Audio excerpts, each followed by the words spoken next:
games, you've got time to play games, you can get up and look at the map. And you better get the news down, because we're going to get very, very serious about the news.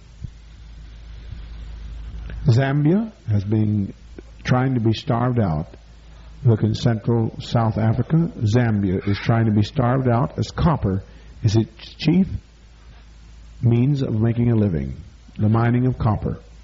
The USA manipulated the copper market by dumping several tens of thousands of tons of copper on the world market at a very low price, trying to starve the Zambians out. As nearly 50% of the people of Zambia live in cities and are dependent upon copper as a way of life, Zambia is calling an emergency session, urging people to be redeployed from cities into the agricultural area so that they will be diversifying their economy and having an alternate means of making a living through agriculture. The same process is being implemented, according to Prime Minister Burnham here, that models such as ours, cooperatives, will be the practice of the future for Guyana. I can't help but see that that would be the case, because if Guyana is to build and thrive, it must have this kind of communal life in its agricultural region. And we are the only successful model of agriculture, according to the Soviet delegation that was here, KGB intelligence and TASS correspondent that was here over the weekend. They went back praising, and they're coming back tomorrow to our headquarters. They've been praising our project all through Georgetown. Tonight, visiting our headquarters is Dr. Mingo, Minister of Home Affairs, Minister of Immigration, in the Cabinet. Our liaison, he's our man that represents the government and us in mutual talks. He will be at our house for dinner. Then the North Koreans have invited us to a very special movie presentation. The North Koreans are the only true communist government, people's government in Korea. They will be visiting us soon. Guyana has assured us that they have stepped up their police and military presence so that no one will be able to invade our territory. Anyone going out from here will be arrested. Anyone coming in will be arrested. Furthermore, I would advise anyone that has anarchy in mind, don't go out, because we have absolute proof that they are now have increased their patrol of the region. They have taken this mercenary threat by our racist enemies in USA, these mercenary murderers. They've taken it seriously, and they've given us their word that they will not one mercenary be able to penetrate into our area. We also can assure that, because we are well able to defend ourselves and on constant armed alert. Also, if you travel through the fields without the protection of the office, there are snakes that can cause you to lose your whole legs. You need to look at pictures. It will kill you within minutes. All kinds of creatures, great and small, great caiman, great spiders that can bite and cause instant death, tigers that roam constantly. I would recommend you stay where you are. Two reasonably good explorers tried to leave and did not make it. So it's not wise. Stay where you are. We are and quite able to secure ourselves. If you were even able to get out and get a guide to get through to Venezuela, you better take note of some of the stories that have been brought out by the press, where guides have taken people across only to cut their arm off to get the watches off their hand, or the feet to get their shoes off, because they don't like Yankees except those that they know are socialists, as we are demonstrating here. So stay pleased, and enjoy your freedom, and appreciate your freedom. Give your gratitudes. We'll have a review of the noon news at this time to see if you've gotten some understanding of it. Remember the movie? Tonight, you're tested on all Soviet movies. There'll be a Soviet movie. And we must see these Soviet movies. Everyone here must understand and know them. That'll be a part of your test. Everyone must write 1 full page, and high schoolers 2 full pages for socialist classes on Thursday. Tonight, steering committee at 7:30. Under the dining pavilion, movies under the main central pavilion where we have our town forum, people's rallies. First will be a Soviet movie, then followed a Spencer Tracy movie, a very good theme of a lawyer representing a poor man who's framed as the poor always are. We want you to be sure to deal in steering with a emergency time accountability plan where everyone will be immediately reported the moment they leave their work, or they're not in their house, or at the dinner hour, or in any meeting. There must be constant checkups to see that our people are secured, even though it's very slight that any mercenary would get to our people. We want all of our people accounted for.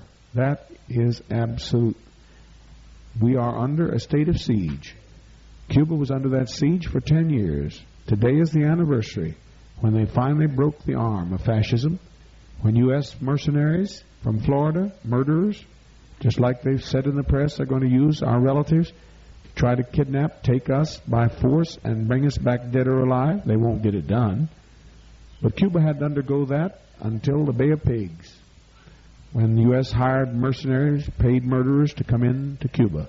But today is the anniversary of when they were thrown back to the sea, and Cuba got the backing of the Soviet Union to safeguard their great communist free revolution, the only free territory of the Americas, the only socialist territory of North America.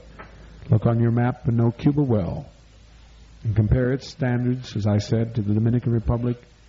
Now you'll hear some more news before the movies begin at 7:30. Be sure that you have seen these Soviet movies until you see them again, until you understand. Then following that will be a leisurely, relaxing movie with Spencer Tracy, and then Sidney Poitier in Blackboard Jungle. Be sure that we increase our production. All of us take seriously this essential need, because more of our people coming in. Mother Lacey and her children that they didn't think could be adopted were adopted, as I prophesied, and they're arriving. They've already arrived, in fact, in Georgetown. And many, many more coming. We've got to step up the pace. Go ahead. Go ahead. Stand by.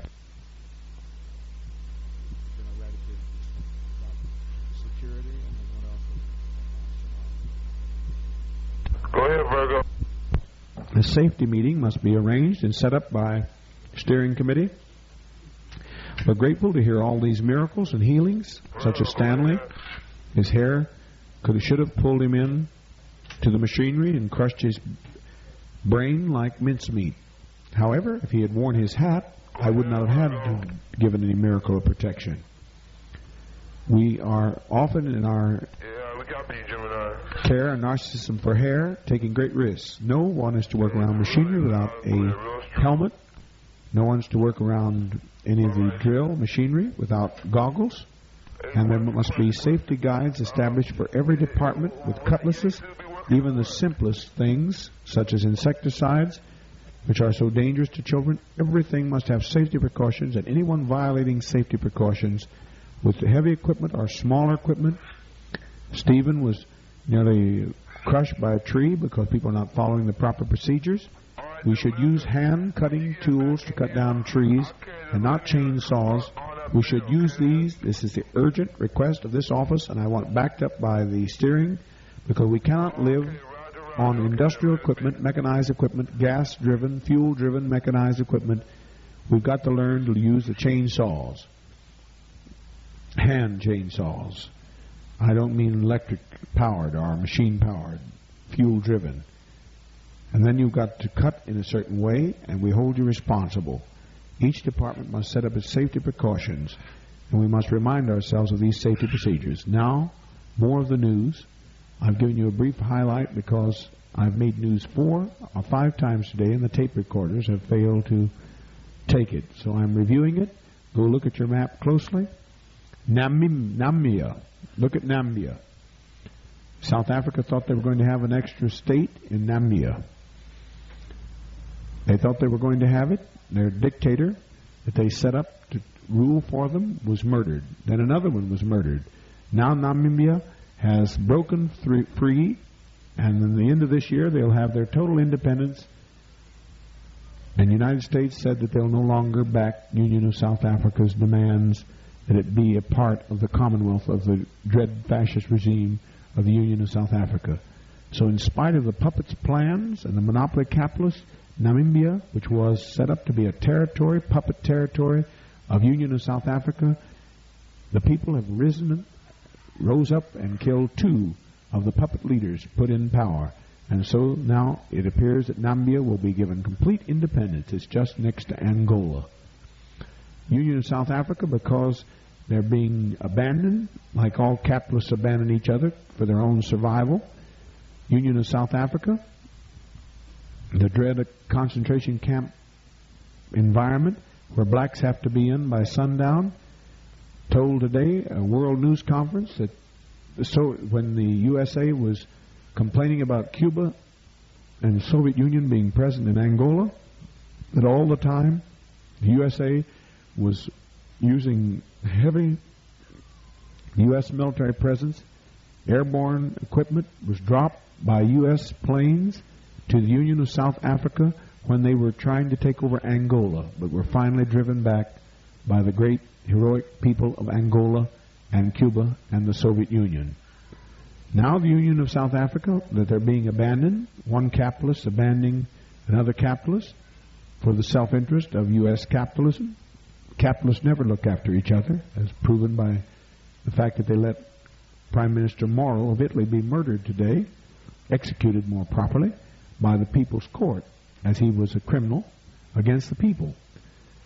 So Union of South Africa, in that they're being more and more abandoned by USA, told today for the first time that USA had lied and are hypocrites when they demand the Soviet Union and Cuba withdraw from Africa, that they have always been present with their military forces in Africa and in fact parachuted all the military equipment to the Union of South Africa when it invaded Angola in 1975 and early 1976. So know your map. Know what's happening in the world. Prime Minister of Angola today is visiting Cuba. Also, the Foreign Minister of Ecuador is in Cuba. Also, the Foreign Minister of Ethiopia is in Cuba. 1,000 nations today had a congratulatory dinner on behalf representatives of 1,000 nations, member nations, and in the United Nations had representatives, 1,000 nations and states, celebrating the heroic anniversary of Cuba turning back the capitalist invaders, murderers, mercenaries sent from the USA, Florida, that tried to destroy Cuba at the Bay of Pigs. So it's a great day of liberation the world over. Take note of the news. Now there'll be more news given. Take note of all the places in the world that have important meaning. I've given you several countries to think about. Prime Minister Burnham says his policies will coincide with the Soviet Union. He left Moscow for Tashkent, and from there to North Korea. Radio Free Cuba, Havana, Cuba, Communist Cuba, said that both Guyana, our country, under Prime Minister Burnham, and the Soviet Union had reached close accords. Prime Minister Burnham said he was in full agreement with the Soviet policies of liberation and peaceful detente. Let us hope that this is deeply meaningful. I'll give you the good news with the bad, as I said, at all times. Thank you. I love you very much.